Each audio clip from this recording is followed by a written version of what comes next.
What are the biggest bold predictions for the Minnesota Vikings in 2025? We're going to break that down. We're going to take a look at my bold predictions for A to Z Sports. We're going to take a look at your bold predictions and a special announcement later on in the show about an extra special thing that you can expect all season long. Welcome to the Real Forno Show. Ladies and gentlemen, welcome to the Real Forno Show, hosted by the one and only Tyler Forness. A to Z Sports sought him out to be their Minnesota Vikings reporter and NFL analyst. And he's a proud contributor over at SKOL North's Purple Daily. Tyler is also the captivating host of The Good, The Bad, and The Hungry on the Voices of Wrestling Podcast Network, and a founding member of Vikings First and SKOL. Welcome, ladies and gentlemen, to another episode of the Real Forno Show, sponsored by our friends at Underdog Fantasy. My name is Tyler Forness. With me, as always, in the top left corner is producer Dave. Dave, we're going to get bold today. We're going to talk about different elements of the Minnesota Vikings that we can expect this year and talk about how it's bold and why we think it can happen. And I think these will be some really interesting conversations. We're going to dive into some of the bold predictions from the audience. We're going to dive into some that I got on Twitter earlier today. And if you are in the Vikings First and SKOL Discord, you guys can throw those in there as well. And we'll give those priority. Go Discord. Woo. And if you want, if you're listening or watching on YouTube, you can find the link in the show notes. Dave, it is a good day today. The Labor Day Classics have been going on in the CFL. And let me tell you, last night's Winnipeg and Saskatchewan game might have been the best football game I've seen this calendar year. And then the Hamilton Tiger Cats and Toronto Argonauts had a wild barn burner that had two scorers in the final 18 seconds and two lead changes with those scores. And Toronto pulled it out by 2 points with a game-winning 11-yard field goal. That I love Canada football so much. It's so great. But we're not here to talk about the CFL. We're here to talk about your Minnesota Vikings. And it's going to be really interesting to kind of have some of these conversations. Dave, I know I didn't really necessarily give you a ton of time to think, but do you have any bold predictions for this team? Super Bowl, baby. That would classify as a bold prediction. Absolutely. I didn't go that route. I went more on a statistical plane, I guess you could say. And I'm really intrigued to see how this team will end up doing this year because there's so many different elements that are fascinating to watch. One of the first things is we'll start here with JJ McCarthy, and he's going to lead off our bold predictions today. I don't know what kind of stats he's going to have because of how Kevin O'Connell might approach it with him. We know O'Connell likes to run and gun. He wants to throw the football. But one of the big things about O'Connell is they spent the entire offseason really focusing on the run game, the offensive line, fixing red zone issues. So some of those statistical elements might not be there for McCarthy. In a similar way, they weren't there for Teddy Bridgewater in 2015. He was great as a quarterback, but the stats weren't there, and they really leaned on Adrian Peterson, who I think had 17 rushing touchdowns in 2015.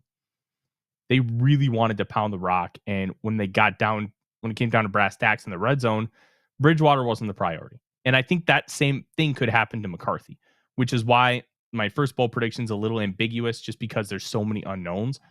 And I went with this, that he will have a higher than a 2.5 to 1 touchdown to interception ratio.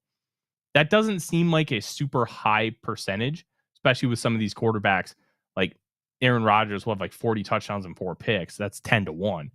But when you look at career numbers, it is incredibly difficult to beat a 2.5 to 1. 9 quarterbacks are above 2.5 to 1. 9. Aaron Rodgers is over 4. Tom Brady and Russell Wilson are over 3. Deshaun Watson is at 9th at, I think, 2.54. So it's incredibly difficult to have a super low touchdown interception ratio. or sorry, a high, I don't know how you classify it, but the 2.5 is a big number compared to that 1. It's incredibly difficult to do it over sustained time. So asking a rookie to do it in his first year starting is an incredibly lofty goal. Even for someone like McCarthy, who does a great job of taking care of the football. The NFL and what they're going to throw at you on a week-to-week basis is just different. And it wouldn't shock me if he has like 3 or 4 2-interception games, just because some of the stuff that they'll do with rotation post-snap and like his decision-making clock I think will be good right away, but it won't be to where it's supposed to be because it's his first year starting. They're going to throw a lot of stuff at him. So with that being said, and the focus on the run game and really wanting to pound the rock in the red zone, because that's why the revamped offensive line of Jordan Mason are there. They couldn't do anything in the red zone in the run game last year. That's why they were 19th in touchdown percentage. And they were still a very successful offense. So when you look at all those factors, that's why I didn't want to put in like numbers. Rob in the chat says 25 and 10 sounds very reasonable. It does. It doesn't seem too crazy, but I think 25 might be too much. I think we might be looking. Yeah, considering how they've kind of looked at wanting to run the football a lot and focusing on the red zone opportunities and short yardage, he may not get a lot of passing touchdowns. Because remember, Sam Darnold, last year had what? 31, 32? And they couldn't do anything in the red zone when it came to running the ball. So if you remember, he has a set of legs. Yeah, and I'm only talking passing. I'm not talking on the ground. So we're only talking through the air. 25 might be a little too lofty for year one, not necessarily moving forward, because the whole idea of a first-year starting quarterback is you want to take as much off their shoulders as you can. Not to say that they can't handle it, but to just make it easier for them to develop and process and not have to worry so much. And McCarthy's going to have the best surroundings of any like first-year starter.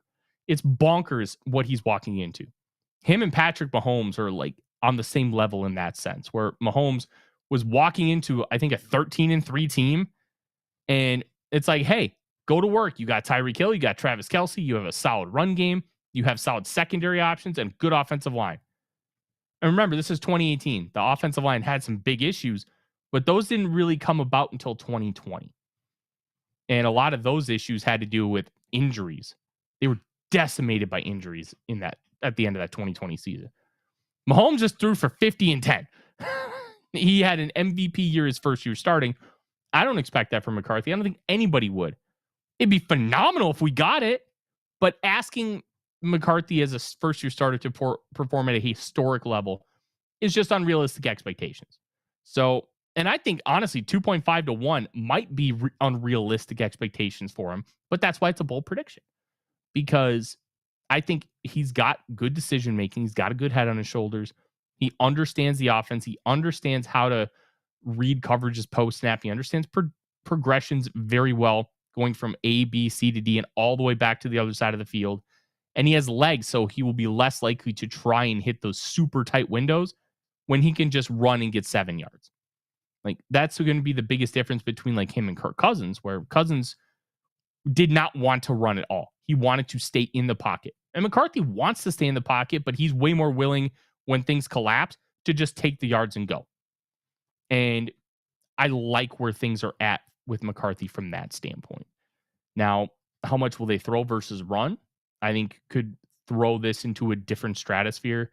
It could make this more complicated because let's say he has 18 interception or 18 touchdowns.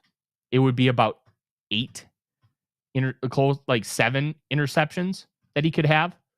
And I think even that, like 18 and 7, that's relatively reasonable. I think that's why I kind of kept this ambiguous and a little fluid, because we just don't know what kind of touchdown production he's going to have. And it'll be really interesting.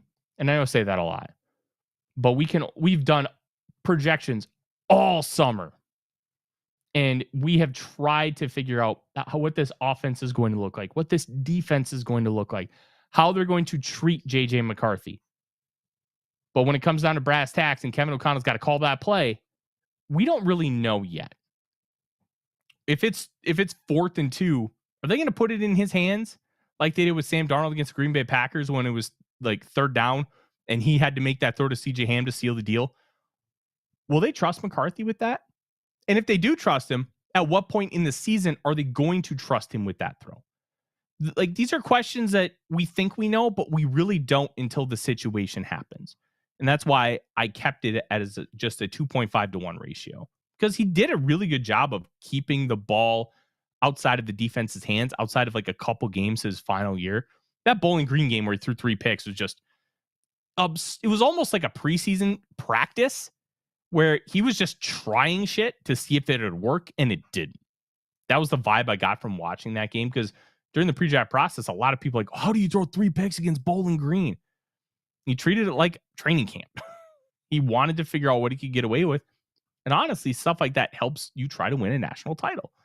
And I'm very intrigued by this. But yeah, 2.5 to 1, I think is a very bold prediction, because he could throw like 18 and 10.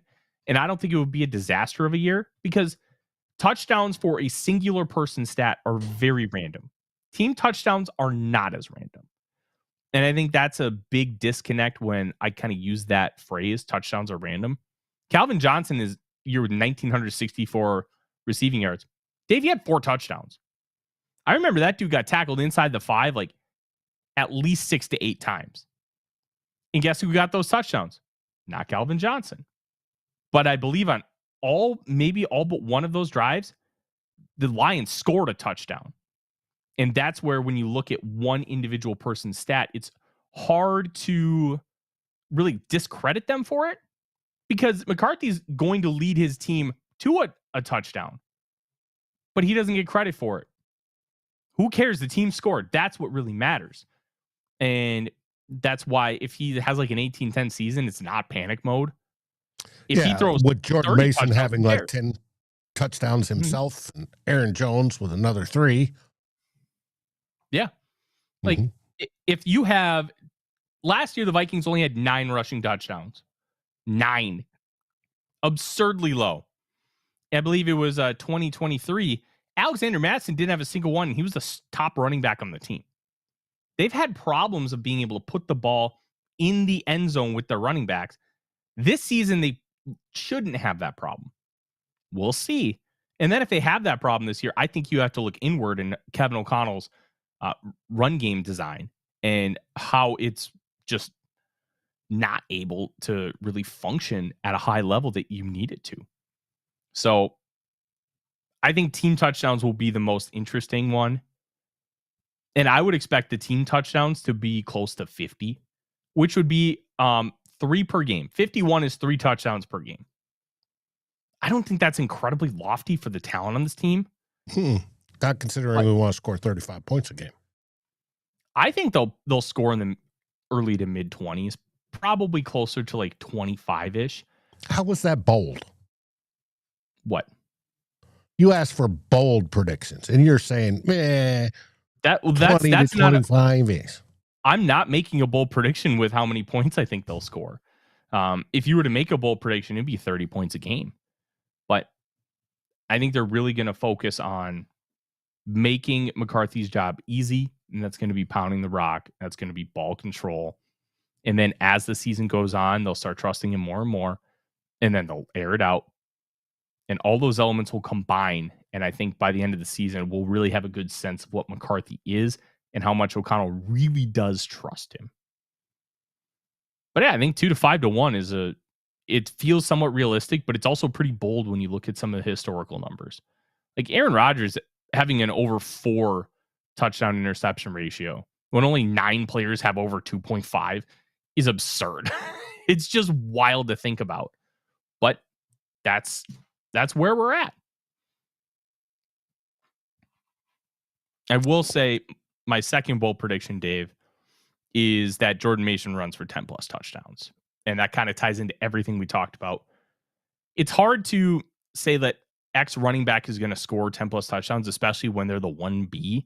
I do think that they're going to get a relatively even snap share. or a better metric to look at, they're going to get an equal drive share. And that was something that we talked about last year with Aaron Jones and Cam Akers. Jones would get like every third drive off. But if that third drive was only 3 plays or like, God forbid, 1 play because of a touchdown, Jones would play significantly more snaps. So if Mason only gets like 35% of snaps, but they have an equal drive share, that just kind of is what it is. So I'm going to be looking at that more than if that's how they continue to do it, because that's how O'Connell has historically done it. Not rotate guys every other play or something, but have like, this is your drive. This is Mason's drive. And then once red zone comes in, I bet Jordan Mason gets almost all the inside the 5 carries, which is why 10 plus touchdowns. And it's bold because the Vikings had 9 rushing touchdowns last year, as I mentioned. So all of them plus 1 going to 1 player. Like, I would expect Jones to get quite a few rushing touchdowns. I would also expect JJ McCarthy to get a few. So this is going to be one to really watch on how the discrepancy looks with the rushing touchdowns. I'm just getting excited about this season, Dave. As well you should. As well everybody should. It's right now, it looks like the Vikings are going to be extremely competitive and could be, if you want to go bold, historic. Overall. Yeah. Let's keep going. This next one I think is pretty bold because it requires a career high in 4 different categories. And that is Josh Oliver sets career highs in just across the board. So let's put it in perspective. Because of the injury to Jordan Addison, the suspension, and the likely shift, plus CJ Ham's out, that's going to be a big thing for Oliver too. Because instead of having a fullback, guess what? More 2 tight end sets. And I think he's going to be used a lot more. And last year with Hockenson out a bunch, they didn't use him nearly as much. He just kind of still played his role, and that was Johnny Munt that ended up taking over that spot. But his career highs, and oddly enough, all of them are from last year. 28 targets, 22 receptions, 258 yards, and 3 touchdowns. I think he breaks all of them this year. And I don't think it's that crazy to expect him to, with how the Vikings are going to really try to maximize those 12 personnel packages and utilize the run game and then play action. Josh Oliver's probably going to have 7 or 8 catches on that play action boot where they just dump it off to him in the flat and he gets 10 yards. Kevin O'Connell loves that play. I wouldn't be shocked if he starts at least 3 or 4 games with that exact play. Maybe it's not to Oliver every time, but good Lord, he loves running that play. Loves it. So go ahead, Dave. I was going to agree with you. Yes, he does, to the detriment of certain things, because defenses go, oh, here it comes. Yeah. And I do think that it would be a good idea to install like a counter package to that, and not mean counter on the ground, but run a screen to the far side where he just plants his foot and then throws it back to Aaron Jones, a throwback screen, and then keep them honest. Because one of the interesting things about this play is when you kind of look at it, there is always one defender that is unblocked. That's the point. You want that defender to be unblocked because then they're not traveling with the flat. And if they're not traveling with the flat, leaves it wide open, and then you can just eat up 8 to 10 yards. It's free money. But if that defender sees it and then just runs out to the flat and midpoints it, makes it a little more difficult. So now you have to try and hit that deep guy, which Darnold was more than happy to try that a couple times, and it worked. But it makes it a much harder throw. And then if you try to run, well, guess what? That flat defender will just come and attack you. So all of those things become a little bit more difficult from like a processing standpoint. And if you install counters, like what you can do is you can have like a 2 tight end set where one tight end like leaks out and it's almost like a half throwback where you're throwing to like 10:30 on a clock. And then, like, I guess in this situation, it would probably be like Ben Yurosek or TJ Hockenson. Then you just throw it and then almost like a stick route, and they just get 5 free yards. So there are different elements that you can layer into that. But yeah, he loves that play. And Oliver, he's got ability to run up the seam, do all the normal tight end stuff. They just haven't asked him to do that. They haven't. So how will they use him from a vertical passing game standpoint? I want to see it, because I think he's got more than enough of the goods, and he showed that last year, to where you can really attack the second level of that defense and whip some ass. So that'll be really fun. Lastly, on the offensive side of the football, this is going to be very bold. The Vikings will allow 28 or less sacks this year on offense.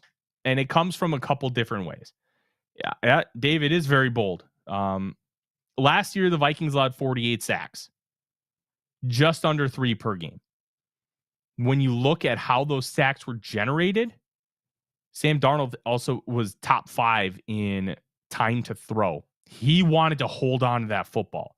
McCarthy has shown a tendency in his career to get rid of the football quickly. He's got a quick release, and he wants to find that first open read, and he wants to throw it. He has no problem holding on to it, but he knows that internal clock is good with him in comparison to other quarterbacks that we've seen in Minnesota, where they're a little bit more on the gun shy side. Kirk Cousins didn't hold on to the ball excessively long, but he loved to take the check down.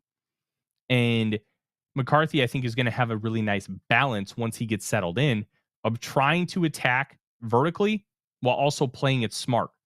But that quick release and quick processing and decision making is going to pay dividends, which is why that 48 sacks, I believe, will come down just organically. Now, the other factor is the offensive line is significantly improved. 28 sacks is a very lofty number. But this is why it's a bold prediction.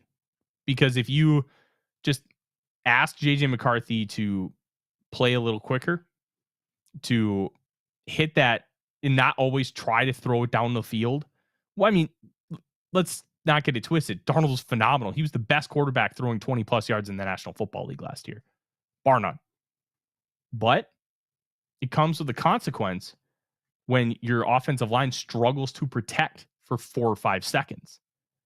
Now, this is a much better offensive line. So if you only ask them to protect for 3 with how much more talent there is, and then you have JJ McCarthy who's making good, quick decisions, that's going to significantly decrease that sack number. And I do think that it's going to be a telltale sign if McCarthy really is that guy, if this number is super low. Now, he's going to get sacked. Let's not get it twisted. There's going to be plenty of times where he gets sacked where it's a coverage sack and they play contain and he's got nowhere to go. You can chalk that number up to probably 10 to 12 of those sacks. Sometimes you just get beat and there's nothing the quarterback can do about it. But of Sam Darnold's sacks, about 20-ish of those, I'd say were easily preventable because it was just Sam Darnold's play style. And McCarthy's not going to have that quote-unquote flaw to his game because he doesn't play like Sam Darnold. He will chase a vertical, an explosive, but he's not going to want to do it every single play. McCarthy is likely going to be more willing to take 6-7 yards based on what we saw from his college tape. And to me, that's going to prevent a lot more sacks, along with having a better run game, because those guys aren't going to be as teed up to just come after the quarterback. So there's a lot of different reasons why the Vikings could allow less sacks. Also, it could just be the complete opposite and they allow just as many because Donovan Jackson struggles bad for a rookie. Ryan Kelly gets hurt. JJ McCarthy is a slow processor off the gate because of some of the things we talked about. He's not ready for the speed of the game like he should be. They're showing him a lot of pre and post snap shifting that he's just not ready and accustomed to. There's a lot of reasons why it could be exactly the same as last year, but I believe it will be much improved. And that's why I think the bold prediction of 20 or less sacks will be important. Plus, If McCarthy starts to try and run and he gets tackled behind the line of scrimmage, sometimes those don't count as sacks. And that element could really play into the Vikings' favor here from a short and long-term perspective. So those are the offensive bold predictions, Dave. Anything else you can think of? One, I think he's going to approach 4,000 yards, if not pass it. Why? Because even with 2 years ago when we lost Cousins and then had Mullins and Hall and Dobbs, it was over 4,000 yards passed. I still think even with an improved run game, we're going to hit those marks. Mm-hmm. Will I think Justin Jefferson, Jettas, mm-hmm. have close to 2,000 yards this year? No. I think he'll probably settle in around 1,700. That's still a big number for a first-year starting quarterback. The interesting thing about Jefferson, and especially in like O'Connell's offense, and you made reference to backup quarterbacks playing well.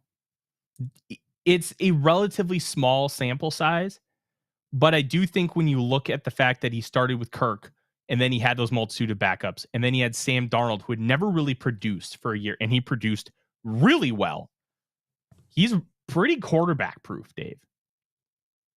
And I don't think we can use that lightly. Randy Moss was quarterback proof, but when he got a great one, he broke records. Justin Jefferson's splits in the 2023 season, because he played 5 with Kirk and 5 without, his numbers were relatively even. The only thing that was different was touchdowns. I believe he had 7 with Kirk, 3 without. And touchdowns themselves, we talked about being very random on a player-to-player basis. Not on a team level. But CJ Ham could have 5 receiving touchdowns next year, and I don't think anybody would bat an eye. Like, yeah, it's plausible. You get down in there, you throw it to Ham in the flat, or he runs a couple fullback dives. You can easily see a path to him getting 5 touchdowns. And that's where things are random. And when you look at, like, from a fantasy football perspective, remember those games like Matt Asiata, 5 carries, 3 yards, 3 touchdowns? Like, those are very possible. And you can have those because once you get to a certain spot, it's all about the scheme and not the player. So I think that is a really important factor here, especially when it comes to the Minnesota Vikings. Touchdowns are random, but production otherwise usually isn't, especially in a large sample size. Jefferson's best season was with Kirk Cousins, but his second best season, I believe, was with Sam Darnold. He is relatively quarterback proof, but I think the Vikings are going to throw less this year because they want to establish the run and help McCarthy. Not because they feel they have to, but because they want to. And once the run game gets going, I think O'Connell's finally going to feel confident enough to trust it, where he didn't feel that confidence in 23. He didn't feel that confidence in 24. It was up and down in 22 because Dalvin Cook, he was getting kind of washed. He was starting to lose what made him special. And the offensive line was very up and down in 2022.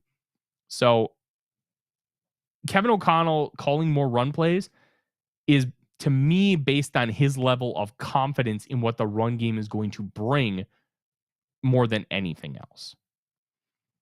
And I think he's going to have a lot more confidence in that run game because of the improvement in the backfield. He won't just trust Aaron Jones. I believe he's going to fully trust Jordan Mason. And he trusts the offensive line, because the offensive line is going to start a rookie, but theoretically, he should just be solid. And if you can be first 6 games of Blake Brandel solid, like, that's great. Nobody's going to ask Donovan Jackson to be a Pro Bowler in year 1. He should start contending theoretically for Pro Bowls in like year 4. That would be a huge, bold prediction. Especially because so much of offensive line Pro Bowl berths is based on reputation rather than play. offensive line more than any other position, because it's like, oh, that dude's just been good for years. Let's just give it to him.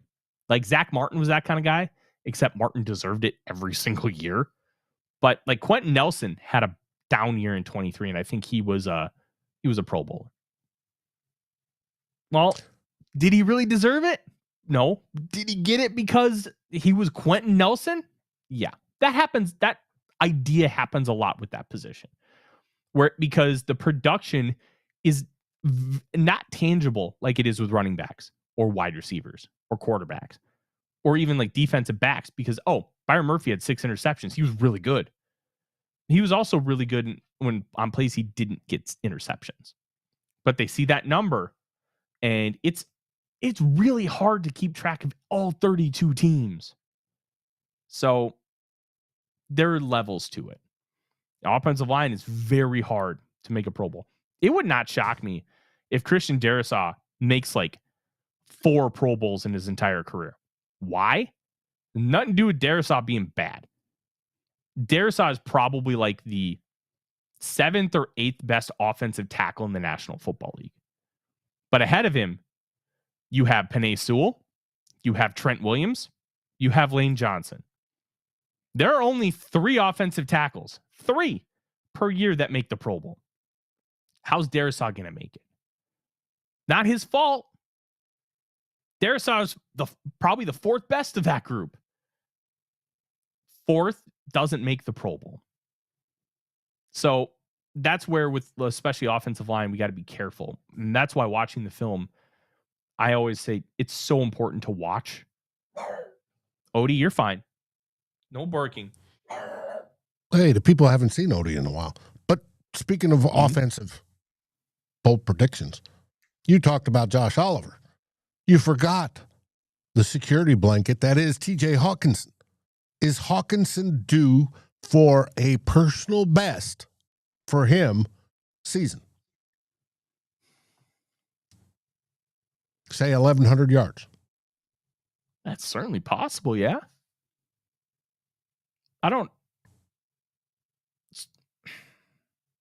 It's tough. And you start adding up all these numbers, and JJ McCarthy's numbers go up. So one of the tough parts about Hockenson, let's talk about this, and I want to move on to defense, because we've spent almost 40 minutes talking just about offense, which is understandable, especially with Kevin O'Connell's group. But let's say McCarthy has 4,000 yards, okay? Let's just put it at a sharp number. Jefferson gets 1,500 of that. So you have to delve out 2,500 yards to Jordan Addison, TJ Hockenson, Adam Thielen, Jalen Naylor, Josh Oliver, and your running backs. Let's say your running backs get 300, okay? So that's 2,200 left. Let's say Jordan Addison is average about 900 a year. So let's give him 900. So there's 1,300 left between Naylor, Thielen, Oliver, and Hockenson. If you give Hockenson, let's say 700, which would be the lowest, like on an average per game basis he's had with the Vikings, and then you have another 600 to give between Thielen, Oliver, and Naylor, I don't think you look at that as a negative for TJ Hockenson, because I think his value is going to come in those high leverage situations. When he was with Kirk Cousins, what were they so good at, Dave? Those 3rd and medium choice routes where it's like, all right, 3-step drop, wait for Hockenson to make his break and fire a missile. And they were so good at that. Against the Jags last year, his first game back, he had 4 straight 3rd down conversions on the same drive. Like, he's going to be using those high leverage situations where his numbers may not be super high in comparison to his contemporaries, but how he's used, I think, is going to be so crucial to the success of the franchise, the team winning football games. To where, like, if Jefferson only has like 1,300 yards, people might look at it and be like, that's insane. How do you not get Jefferson more yards? What happens if Addison and Hockenson each have close to 1,000? I don't think anybody is looking at that as a negative. I think it's looking at that as, hey, everybody's getting the ball. Everybody's getting those targets. And they're getting those targets in turn because Jefferson's gravitas is so incredibly high. So it's really hard for me to give a really good projection for Hockenson. But based on past years, around 900 yards makes a lot of sense.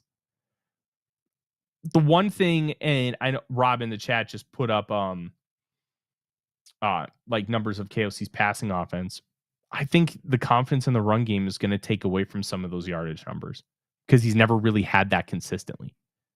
I think the run game is going to go up, but the passing game will stay the same and will be more efficient and will score more points. I think it'll go slightly down, but we're talking about going from like 4,500 to 4,000, not 4,500 to like 3,300. And I think being more efficient is going to be huge, but efficiency comes in many forms. If the Vikings build some leads and they can really trust the ground game, oh, buddy, watch them just have a couple games where they run for 200 because the run game is just on fire and they build these leads and they don't want to throw. Like that could really happen. Mm-hmm. And one thing I'm really interested I hope it does. Fourth quarter. Me too. Nothing but running backs. All right. Yeah. Before we go to defense, and I know you want to go to the defense, you're itching there. Mm-hmm. We have two posts. Delton's bold prediction. Okay. Is that we're going to average over 5 yards a carry. That's a very bold one. It's rare to see a single player average 5 yards a carry. However, the one thing that they have going for them that you wouldn't get in college is quarterback sacks aren't a negative towards running the ball. So I think you could see a scenario where Aaron Jones averages like 5.1. And for his career, it's a relatively small sample size. It's around 300 carries. Jordan Mason averages 5.2 yards a carry. He is built like a truck, and he's got good movement skills in wide zone, which allows him to do things other running backs can't. I think it's bold, but I think it's very possible. So let Delton put a pin in that one. Let's talk about it after like 8 weeks and kind of see where we're at with the run game, because I think that's going to be an interesting one to follow. What's the other one you got, Dave? The other one is from Northvius. Okay. JJ McCarthy will rival Drew Brees' completion percentages. Maybe not this year, but moving forward. And Northvius is saying that means it's going to be in the low 70s, high 60s. That's where Drew Brees lived.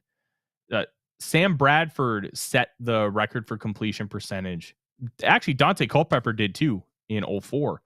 They both set it around like 70%. And Drew Brees broke the completion percentage record, I think, 4 or 5 times. Just Sean Payton is a marvel at scheming up things to make it easy for the quarterback. And Kevin O'Connell's system is relatively challenging, which I actually think the redshirt year is going to be real good for McCarthy, because he's going to have a lot more time to really absorb everything and process it. And they've done the VR stuff. I'm really, really, really hopeful that it's just going to click for him. I do want to read off a couple that I got on Twitter that I found really interesting. And then we'll go on to the defense, even though I'm the one who said, I want to go on to the defense. This one from Orion said Miles Price will have a punt return TD and a muffed punt in the opener. I think that one's phenomenal. Like, just tremendous. From Autumn Voyage on Twitter, Ben Johnson's ego is too big not to run a trick play in week 1 on primetime. Unfortunately for him, the Vikings will break up said trick play with a pick 6. I love that. Didn't really get clarification on this one from Steph. TJ Hockenson will be a top 3 tight end this season. Michael SKOL said Addison will lead the team in touchdowns. He did last year, so I don't feel like that one's super bold. But my guess is they were thinking about Addison missing 3 games and still leading the team in touchdowns. Well, he missed 2.5 last year, and he led the team in touchdowns. So that one's plausible. Thank you, Chaikin. Oh, thank you. Taking the over on McCarthy TDs. I think, what is the over on McCarthy TDs? Is it like 24.5? 23.5? I think that's what it is. I'm not going to be able to look it up because we gotta move on to the defense because it's already 6:47. This one may just run long. Hey, we go long because, yeah. Hey, it's good. This is a good show. So it's okay if it runs on. All right. Defense.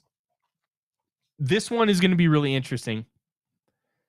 The Vikings will have 3 players register 10 or more sacks this year. Now, to put it in perspective, they had 2 players last year, and third place was at 7, and that was Pat Jones. You had Grenard at 12, Van Ginkel at 11.5. The reason why I said 3 will register 10 plus sacks, I don't think anybody's getting 15 to 20. This defense isn't designed for one person to just go absolutely bonkers. It is designed as a group effort. And because it's designed as a group effort, I think you're going to get group results. And here's why I use that verbiage. You have 2 pass rushing defensive tackles that have been elite pass rushers at one point in their career, Javon Hargrave and Jonathan Allen. So theoretically, your interior pass rush is significantly improved enough where you can trust your defensive tackles to just do defensive tackle things. You also have Jonathan Grenard and Andrew Van Ginkel, where Van Ginkel was a second-team All-Pro, and Grenard was nearly a second-team All-Pro, only finished a few votes behind. They are going to still get theirs.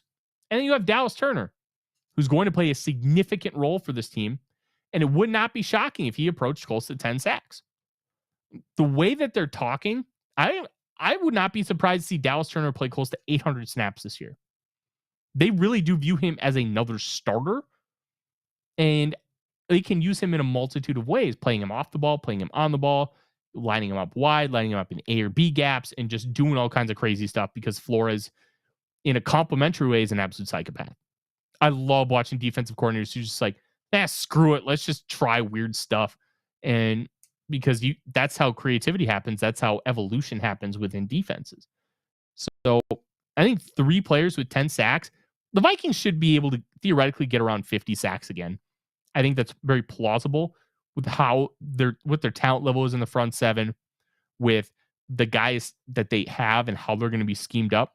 I think it's very possible that they get another 50 sack a year, even though 48, I think last year they finished 6th or 7th in sacks across the National Football League. But it's how they get them that I'm still bullish on it, because sacks themselves are a relatively random stat. It's kind of like, that's why pressures are so much more important, because impacting the quarterback is number 1. Finishing the quarterback is your second priority. Because if you impact the quarterback, that's phenomenal.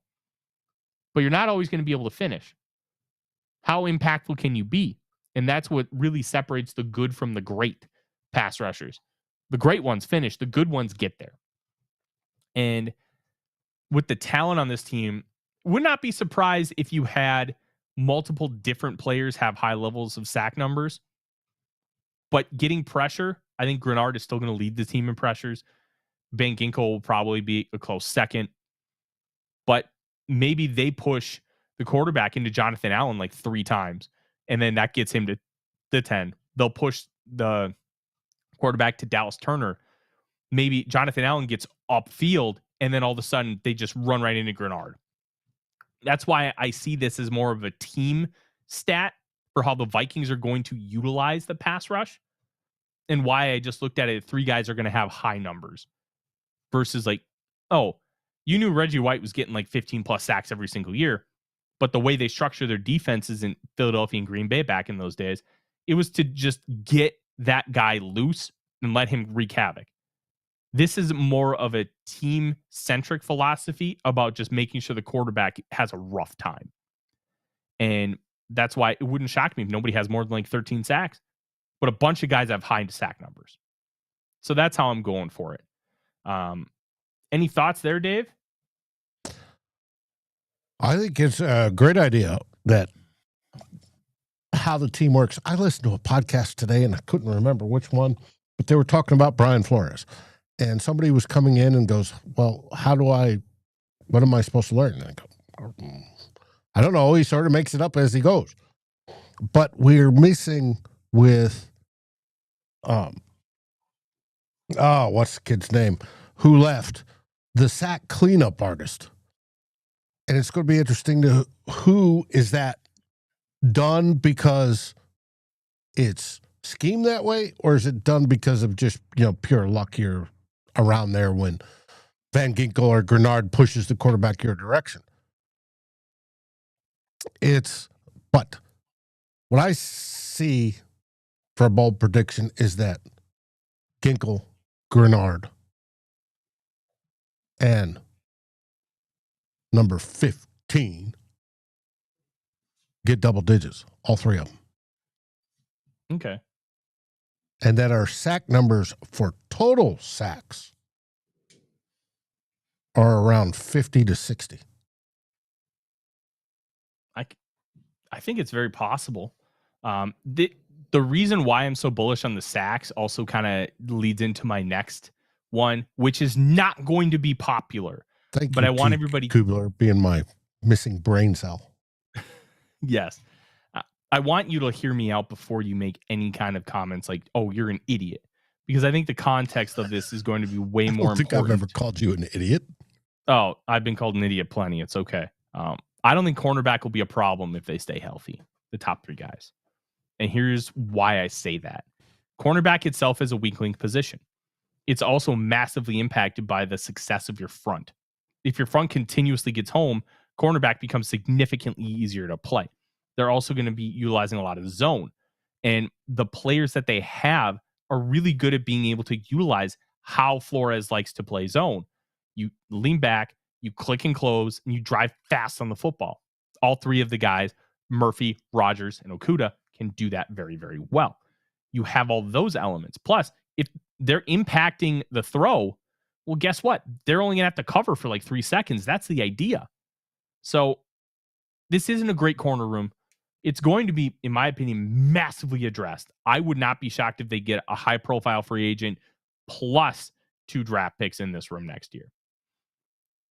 I think the idea was we're going to fix the trenches over a 2-year period, just deal with it at corner. Because they were very high on Kyrie Jackson. I think if the unspeakable tragedy wouldn't have happened, Jackson would have had a big role last year, and he'd be in for a bigger one this year.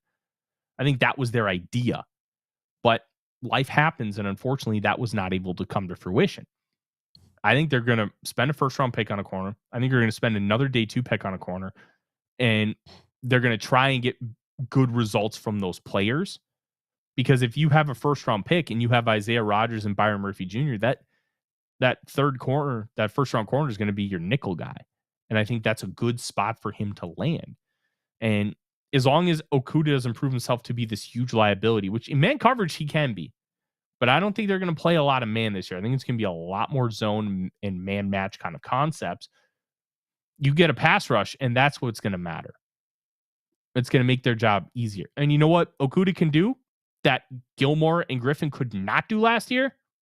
Turn and run. Those guys couldn't run with players anymore. You know what Okudah did last year? He ran step for step with Xavier Worthy, who ran the fastest 40 at the combine ever. He can run with guys. So if he has to turn and run, it's easily doable. And Isaiah Rodgers is also quick and fast, and he does a great job of attacking the ball at the catch point. The general skill sets of these corners paired with what Flores will ask them to do on a regular basis, I think if they stay healthy, they'll be fine. You're still going to want to improve it next year. But with the front as potentially dangerous as it is, you're looking at a great element for this Minnesota Vikings team. And that's why I think corner will not be a problem if they stay healthy.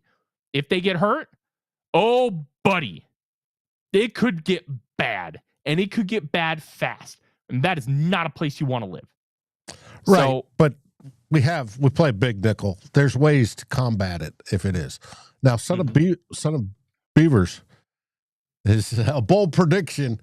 You're going a little bit over, buddy, trying for extra credit, calling for 15 draft picks next year. We're talking about this year, the 2025 season. yeah, I think they're going to end up with 11 or 12. The one That's thing, like, here's why it's not so crazy. The Vikings kept 7 undrafted free agents.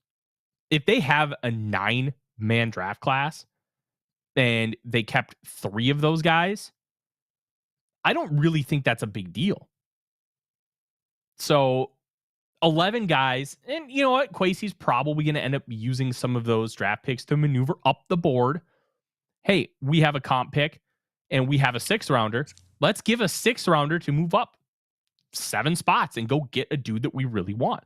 I think those moves are going to happen. Plus, there could still be a veteran trade. The trade deadline, like, that's very possible too. So, and we're so scarred by like the 15-man draft classes that Rick Spielman had. That's not how Kwesi Adofo-Mensah operates. If he drafts guys, he's drafting them because he wants them on this team. That's the idea.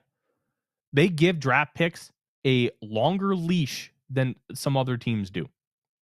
They have cut, I believe, just 2 draft picks on initial cuts. Nick Muse, and they stashed him on the practice squad, and they kept him for a couple years, and Dwayne McBride, who just did not perform anywhere near to the level that we expected him to in the draft community. So they give a long leash. Like Michael Juergens might be a future starting center. Like we're at that point where he could be, and Levi Drake Rodriguez could end up as the starting nose by the end of the year. It's going to be Jalen Redmond to start, but maybe Rodriguez is going to be a better fit. So we'll keep an eye on those things, but we're so scarred by the Rick Spielman draft classes. I'm not that worried about it because if they draft him, they want him. And when you keep 7 UDFAs, there's room for those guys to be on this team next year. Okay, we've got a couple more bold predictions from the crowd. First Fire one, away. Rob. 2 of Grenard, AVG, or Turner will have more individual sacks than Mr. Micah Parsons. Interesting. So the idea of Micah Parsons and why the Packers traded for him. Look, everybody would like the production and the ability of Micah Parsons. The one area where I wonder if the Packers can really maximize Micah Parsons is the supporting cast good enough to capitalize on how good Micah Parsons is. That's where I have the real questions, and something I'm gonna ask, because Rashawn Gary has been really up and down. Lucas Van Ness, I think, stinks, and they don't have a lot of really impressive players on the interior of that defensive line. Those are the guys that need to step up. Like when the Bears traded for Khalil Mack, guess who also had 10 plus sacks? Akeem Hicks on the inside. That is where your bread and butter is going to be really important. How are those role players going to step up and fill in those gaps? And their job is going to be made so much easier. Are they going to capitalize on it? To me, that's going to be the success of the Micah Parsons trade. Micah's going to do Micah things. But when he gets home or gets double teamed, can Rashawn Gary win a one-on-one against Brian O'Neill? Can Devontae Wyatt beat Ryan Kelly or Will Fries? That is the more important thing. His impact on everybody else, I think, is more important than his impact on his own. Because it's going to make everybody's job easier, but they still have to capitalize on it. And if they don't, it's going to be a lot more difficult for the Packers to really take that next step.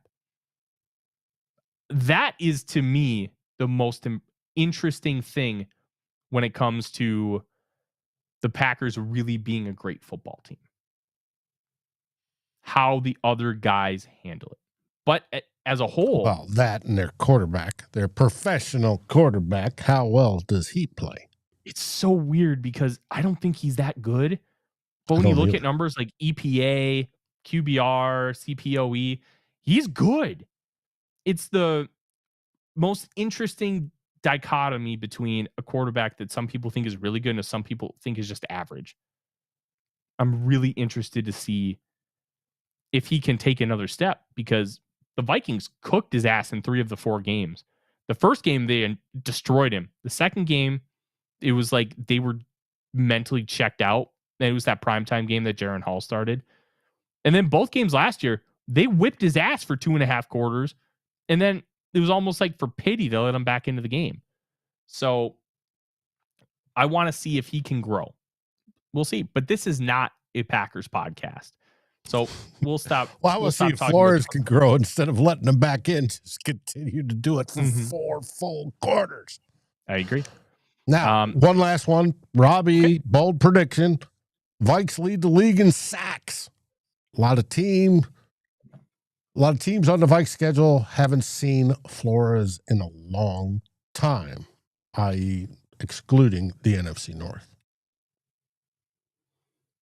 I think it's possible.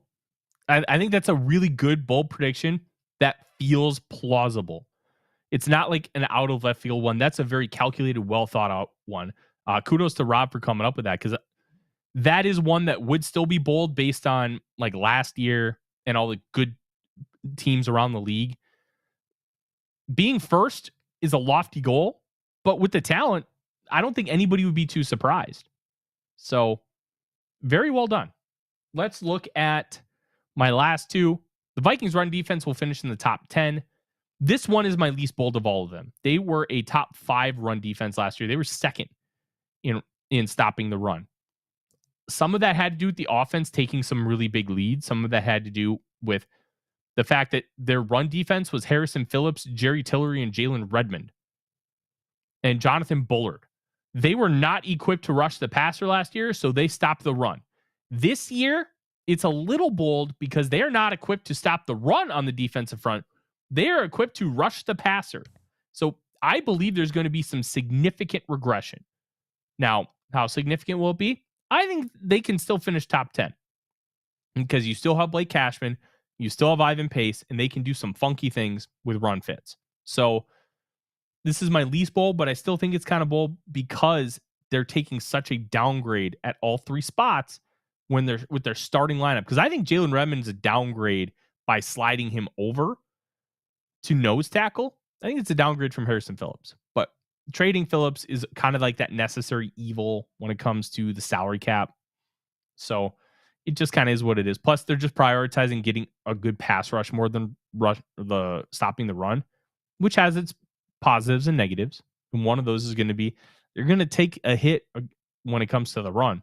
And I think the biggest test is going to be when they face Kevin Stefanski and the Browns, even though their running backs are like kind of eh. But their biggest one is going to be when they play the Eagles in week 7. Saquon Barkley, that offensive line, that run game, that's where we're really going to see how good this team can be stopping the run. I agree with that. Last bold prediction, the defense will still force 25 plus turnovers this year. Turnovers themselves are a random stat because there's so many elements that go into it, and they're very, very much not predictable. Last year, the Vikings had 33. It was the most by the team since 2006 when they had 36. Averaging 2 turnovers a game is unrealistic.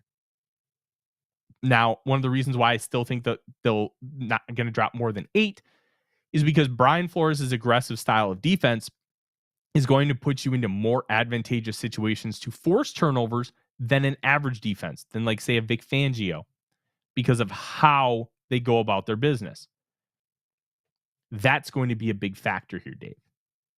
I think that this Vikings team will still force plenty of turnovers, but it will take a dip because there's just a lot of talented teams, and there are going to be adjustments to what the Vikings do.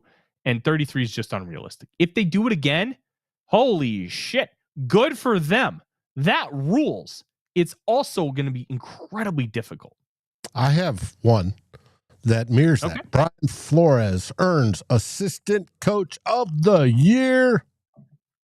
His defense forced 32 turnovers and is a juggernaut. Hey, we'll take those. Breaking news, Justin Jefferson is the number 9 player on the NFL Network's top 100.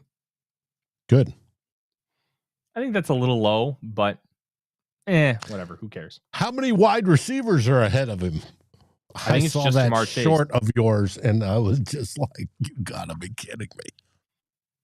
And if you don't watch, and this is where the Discord comes into play. to catch Tyler's shorts for A to Z are absolutely brilliant. And he did one about where Justin Jefferson by the talking heads, the brain wizards that yak at us every weekend. Oh, no, that one, Dave, was Jeremy Fowler polling NFL executives and coaches. That's right. And at least one had him at 4. Yeah, and they had him at 4th. And that's just absolutely stupid. But you get it all in our Discord. Mm-hmm. They automatically post. Same with everything that we do here at Vikings First and SKOL. You'll get reminded, and there will be easy links for you to click, and you don't even have to put in the effort. That's the best part. Now, big announcement. I know we waited an hour into the show, but we wanted to really get to those bold predictions. This year I won't be doing the meat and potatoes show that I did last year with SKOR North, where we really dive into the X's and O's. Instead, I'm bringing that show here. And Luke Braun is going to join me every single Wednesday at 4 p.m. Central Time. And we're going to call it X's and SKOLs. And we're going to be breaking down the Vikings from a film perspective, talking really in-depth stuff, talking nerdy. And we're going to be breaking down. We won't have the actual film clips, but we'll have like stills and kind of show you, hey, this is what's going on. This is what we're seeing, why we're seeing it. And it's going to be a lot of fun. And we're going to try and make it as easy as possible for the audio listeners too, because it will be on audio. But I'm really excited about it. Luke is a really good friend, and he's also really, really smart when it comes to some of this. And the best part is we're not going to agree. We don't always agree. Agreeing stinks. I don't want you guys to agree with everything I say, and vice versa. Like, there should be disagreements, but you should be listening to people you think are smart, and then you should challenge what you disagree with. And we can have a discussion about it. And I think that's going to be what'll be really fun about Luke and I doing this show every week. So every Wednesday after Vikings games, 4:00 Central Time on Vikings First and SKOL YouTube channel. And then it will be up on podcast shortly thereafter. It's going to be a really fun season. Does mean the NFC North show will be moving. Yes. So once that gets figured out, we will inform you and let you know. But tomorrow, it's at 4:15 on the Frustrated Chicago Sports Fans channel. Perfect. That's it. That is our show. We're going to be back for sure to lead you into Thursday Night Football on Thursday night, 6:05 Central Time. This week, 2 Bloggers is now on Saturdays. So you're going to want to make sure that you have that in your calendar. 10 a.m. Central. And this is also where sometimes the 2 Bloggers time can fluctuate because let's just be honest, it's Darren's fault. This is why we always recommend you like, subscribe, and ring the bell for those notifications, and join the Discord. So then you know when those happen and you can prepare for it. Sometimes it'll be a little short notice, but the best part is everything's on demand and you can always catch it later. And there may be a little extra show this week. Once we have that kind of finalized, we will let you know, but it's still up in the air at the moment. But a lot of really great stuff coming on Vikings First and SKOL this year. And it's going to be me and Luke. We're going to be breaking stuff down. And Dave will jump in because he loves those round bellies. So we're going to have a lot of fun.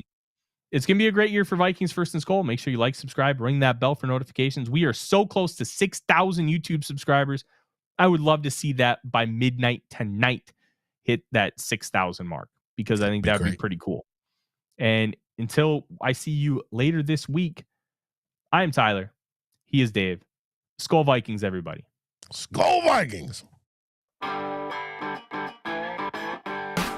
Like, subscribe, and ring the bell to get notifications. It helps us grow this community that we all love, our Minnesota Vikings. And on behalf of Tyler Forness and myself, Dave Stefano, thank you so dearly for watching The Real Forno Show. SKOL, everyone.